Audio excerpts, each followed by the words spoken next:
All right, welcome to our lesson on the Crusades. So, this is probably going to be the final lesson, at least at the time I'm planning. This is the final lesson for our Medieval Times unit. I haven't gone over a ton of stuff before this. Maybe in the future I'll be adding things. Not really sure at this point. But again, with this whole medieval unit, we've been focusing mostly on this idea that, after the fall of basically the Roman Empire, or just the fall of that Greco-Roman world, and in the entrance of the medieval times, we definitely saw this kind of shift into just uncertainty and instability and just lack of knowledge and progress. Hence why we call it the Dark Ages. And I've been focusing a lot on just talking about why we call it that. What we see it is that those Middle Ages, those medieval times, those Dark Ages. We've also talked a lot about how the world we live in today is a rejection of those times and the things that happen in it, like the static social structure, as well as just the dominance of the medieval Christian religion, and the idea that it just permeated everything, and you just didn't feel like you had much choice or opportunity in life. And so now today we have things like freedom of religion, freedom of speech, and most definitely freedom of choice, and just this whole concept of a nation based off of freedom. And again, a rejection of medieval times. Why it's so important to talk about it. Thing is, I haven't been getting too much into stories of all the different things that happened in medieval times, there's so many, and it is fun. I apologize that I have not been getting into much of that. It's just the course of how much time we have in class, and then I just try to keep what we do in class online as well, and well, there we go. So just a bit of an explanation here, but the one area we do need to talk about is the Crusades. You could say this is kind of like, I don't want to call it a pinnacle thing, but like one of the more important, like kind of more vivid and just very visible things that happens in medieval times. That's pretty big and very, how would I put this? The events of the Crusades also influence what happens afterwards in history, even to this day. So I'll endeavor my best to explain that, although I'm going to try to keep this as simple as I can. I'm already 2 minutes in the video. But here we go. When we talk about the Crusades, this is a time period roughly between about 1100 to 1400 AD or CE. And it's this Christianity struggle for the Holy Land. Now, if you don't know what the Holy Land is the land that, well, today we would call Israel, or there's the nation of Israel, the former Roman province of Judea, the Promised Land, according to the ancient Hebrews. Basically, it centers around a city called Jerusalem.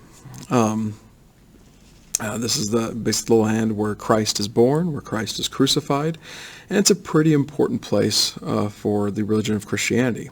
It is also a very important place for two other major world religions, that of Judaism as well as Islam. So, basically you have three belief systems that would really like to have control of that city and that area. Today, you could say that Judaism, or I shouldn't say the religion, but Jews in general, who are called the Israelis today, have control of a lot of that land. But Jerusalem itself is actually separated into three districts based off of those religions. You could say the Christian section, the Jewish section, and the Islamic section, which is interesting because in many ways that's something that comes from, well, the Crusades, this time period, where we see this major fight over this area. It's mostly between the Christians and the Muslims. Muslims are people who believe in the religion of Islam. But it is a titanic struggle that has definitely influenced history ever after. So, therefore, I definitely see it as something very important to talk about. But there are also things we'll be talking about with this that have to do with even social and economic consequences over time, positive and negative. So that being said, we have a couple things to talk about in the history of what's going on at the moment. I focused a lot, especially in the lesson on the medieval church, just how much that just dominated your average person's life, whether you're a peasant or serf, a knight, or even a noble or high noble. Just the religion, the singular religion at the time, was very dominant. So, but that doesn't mean that there weren't, I guess you could say, problems on a very geopolitical scale, meaning just looking at the world down. So that's why I put this map here. Something you need to know is if you're looking at everything in in the purple on the map, that basically is the dominance of the medieval Christian church, again, the Catholic Church. And everything that was in purple and orange, I guess I'm going to call it orange. I don't know what color that looks like to you. Orange is yellow, which is the Eastern Orthodox Church. Well, that used to be just the Christian church. But over time, there became a bit of just this struggle over just how to interpret the religion, who has ultimate authority and things like that, between a guy named the Patriarch of Constantinople on the eastern side of Christianity, and then the Pope in Rome, the western side of Christianity. And about 1000 AD, like right at the split of the millennium, they have a major argument with each other. I won't go into the idea of just why they got into this argument, but it's just, well, if you do read into it, it seems like there's a lot of pride involved. But they end up excommunicating each other, kicking each other out of the church type stuff. And so the eastern half of Christianity went along with the Patriarch in Constantinople, where the western half of Christianity went along with the Pope in Rome. Now, while this is all going on, and while Christianity is very, very, it's been around for almost 1,000 years at that point. But something that happened about 300 to 400 300 years before this, 350 years before this, was the start of a new world religion that started down in Arabia. You don't even see it on the map there, but it's a little bit more, on this map we'd say southeast, but just looking down a bit, where's my pointer? Like down here basically, if you look on the map. Place is called Mecca and Medina. You have Muhammad the Prophet, who starts the Islamic religion, and it spreads like wildfire. Just really quickly is what I'm trying to say, incredibly quickly. They end up overturning the whole area as they conquer places like the Holy Land that I was mentioning earlier, get full control of it.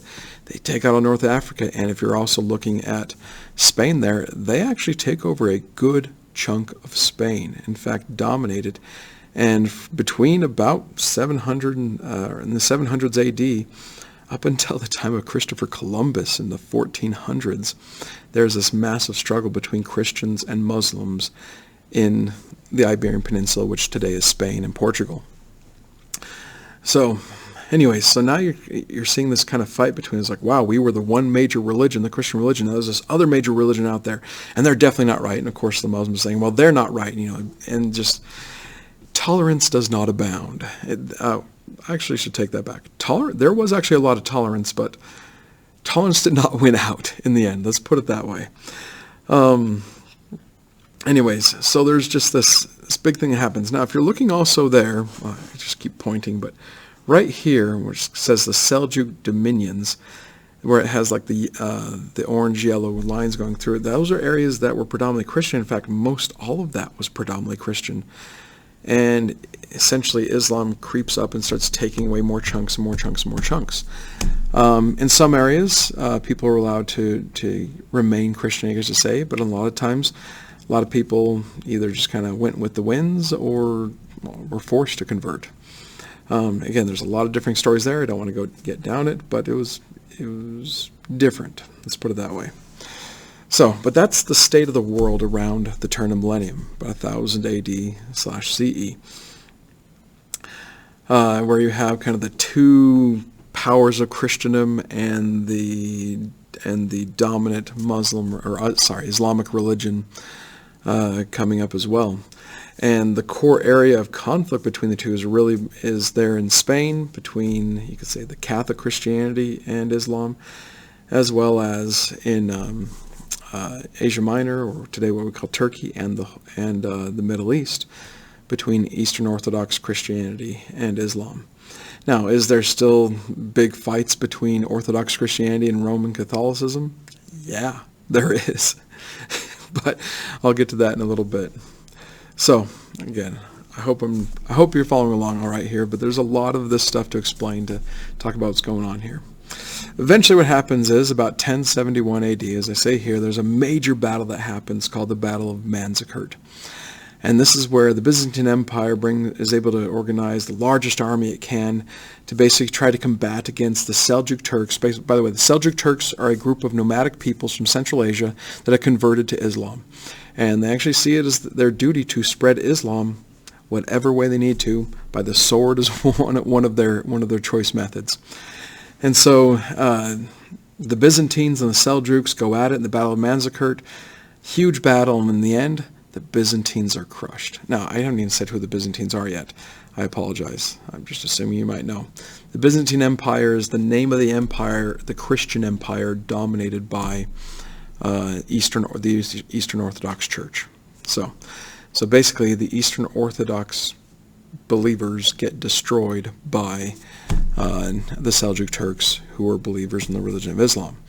And this is seen as a major, major catastrophe. It looks like the Byzantine Empire is going to crumble, and if so, Islam is going to gain a lot more ground, and Christianity is going to lose a lot of ground.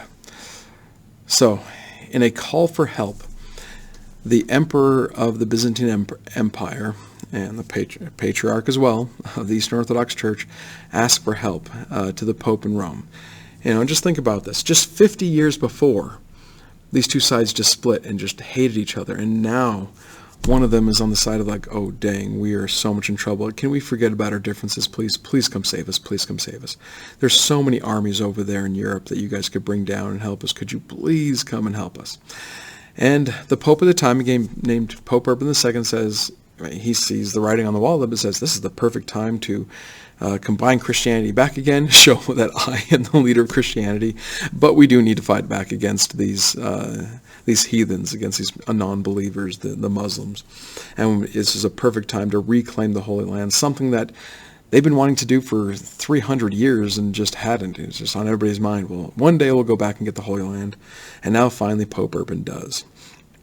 He gives this major speech, one you can look up, and essentially calls on all faithful Christians of Europe to basically go down and say, take the Holy Land back from the name of Christianity, to save Christianity. And those that take up the sword in doing so, well, basically, I'm not directly quoting here, but essentially promises forgiveness of sins and things like that if people are willing to do this. And the response to this was massive. Peoples of all walks from the social structure, like peasants are like, I'll go. Serfs are definitely like, I'll go.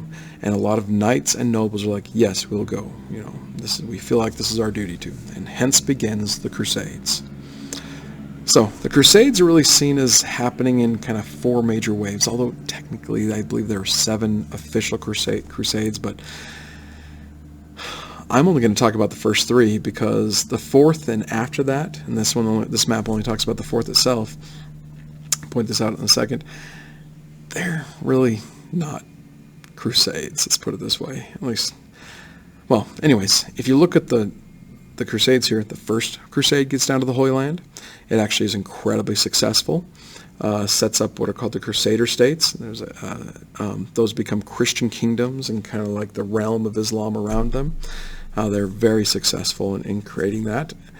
And you get the different kingdoms down there, the Kingdom of Jerusalem, the County of Edessa, the Principality of Antioch, the County of Tripoli. Anyways, they do pretty good. Then you have the second one makes it down there. I'll talk about that in a little bit. The third one makes it down there. I'll talk about that one in a little bit as well.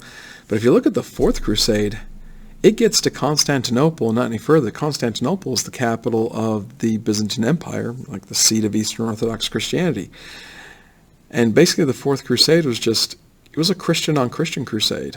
You read about this one, it's not cool. It's just like, what are you doing? That's completely defeats the idea of what the Crusades were started for in the first place.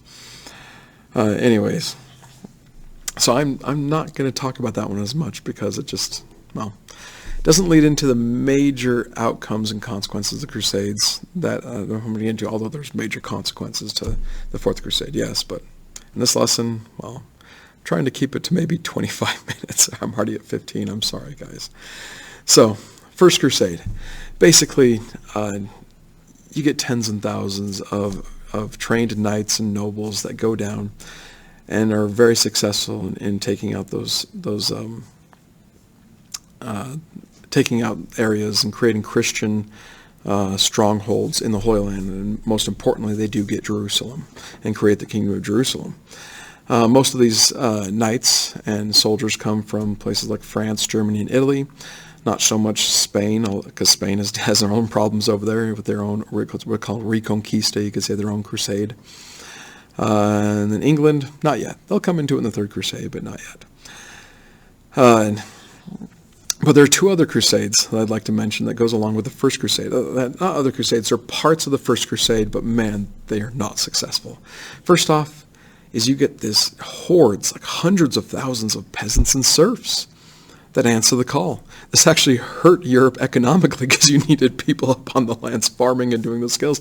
But man, that call for the First Crusade was pretty powerful to the belief system back then. And so by the hundreds and thousands, I think, again, if I'm remembering right, I think it was something like 200,000 or so. I might be over-exaggerating there. Maybe it was like just 150,000. I know it was over 100,000.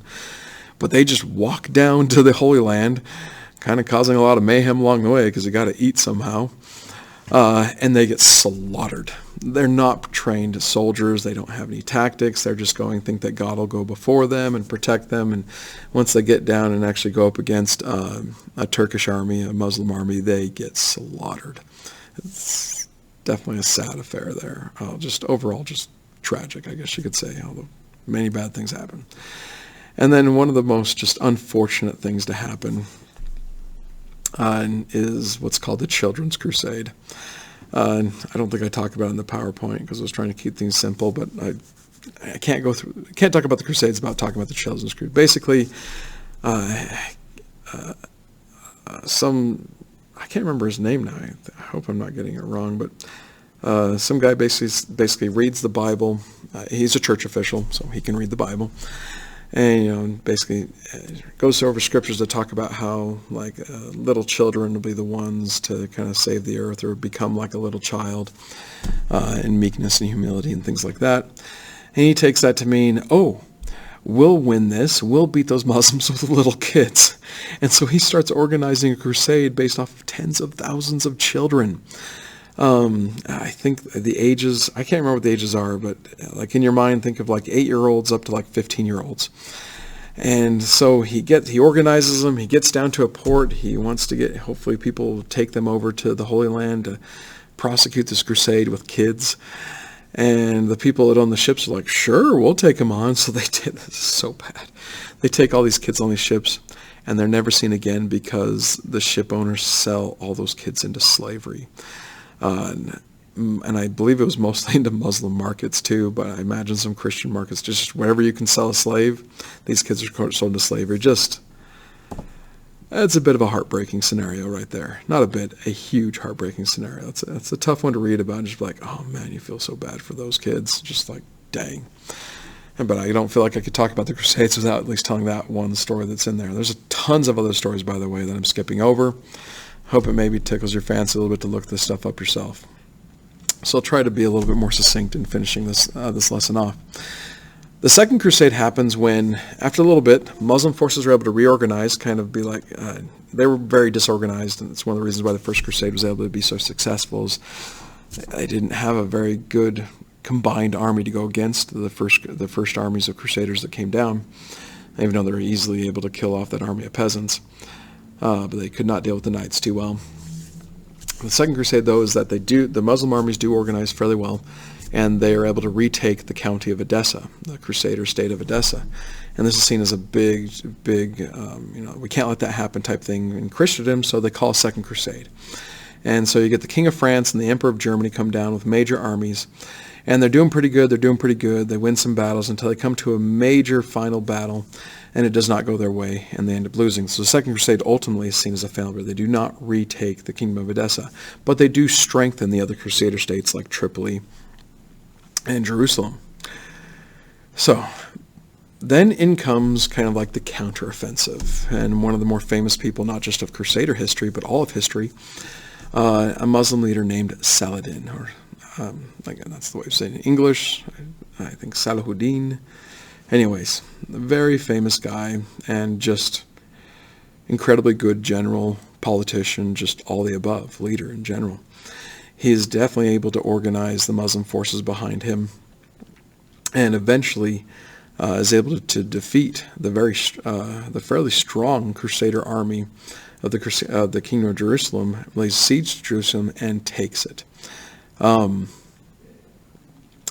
They're able to take over Jerusalem. So now Jerusalem is back. This is after about 100 years. Jerusalem is back into the hands of Muslims now. And it's like, this is just the worst thing that could ever happen.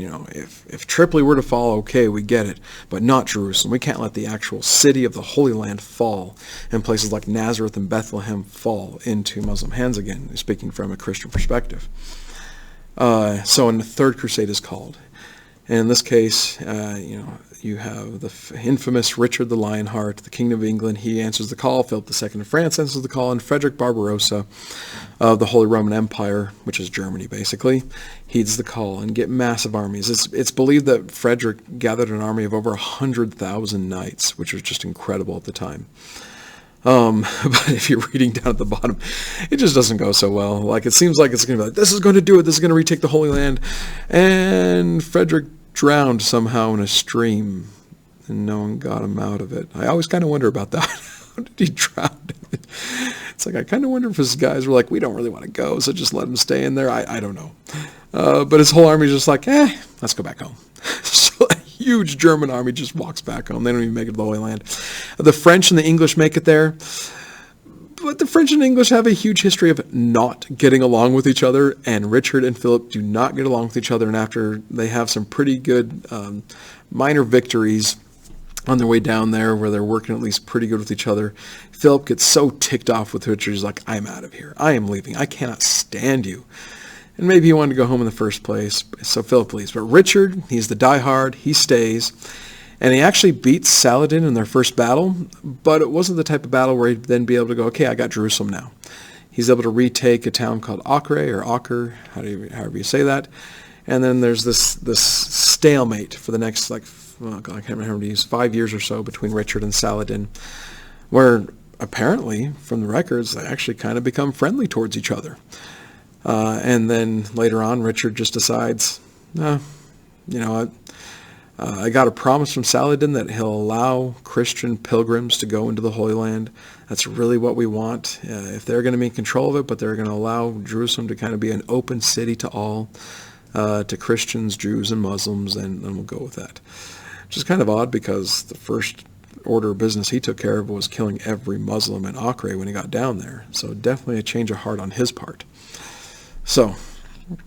but that's the end of the Third Crusade, which basically, according to its main objective, also ends in a failure.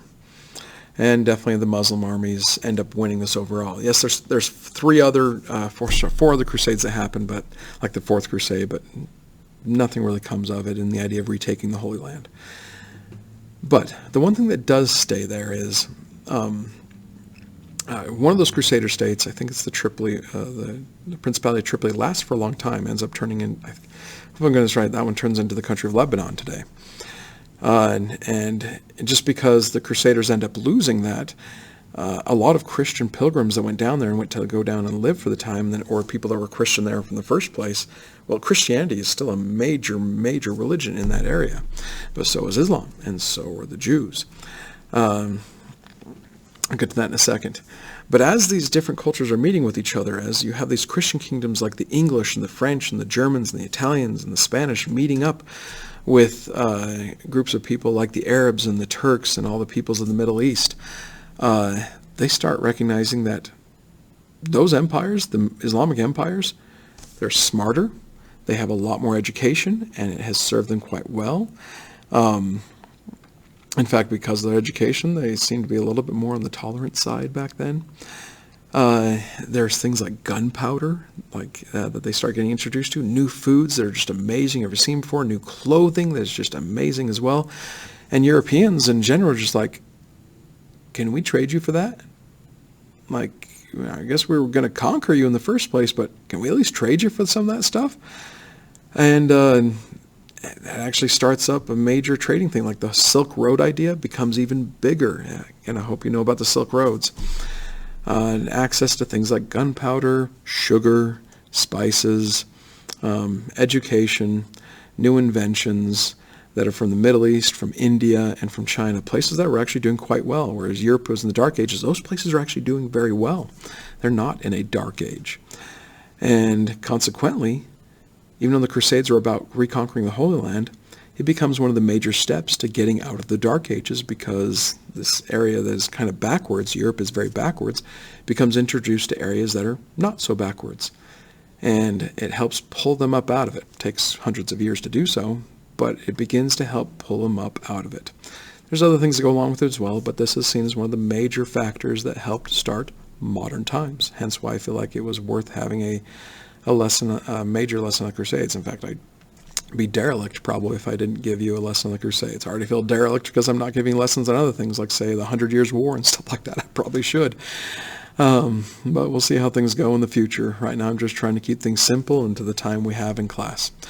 So with that being said, I hope this is understandable. I hope maybe that this will get you to maybe look this up on your own, look up more about it, and I will see you guys in the next lesson.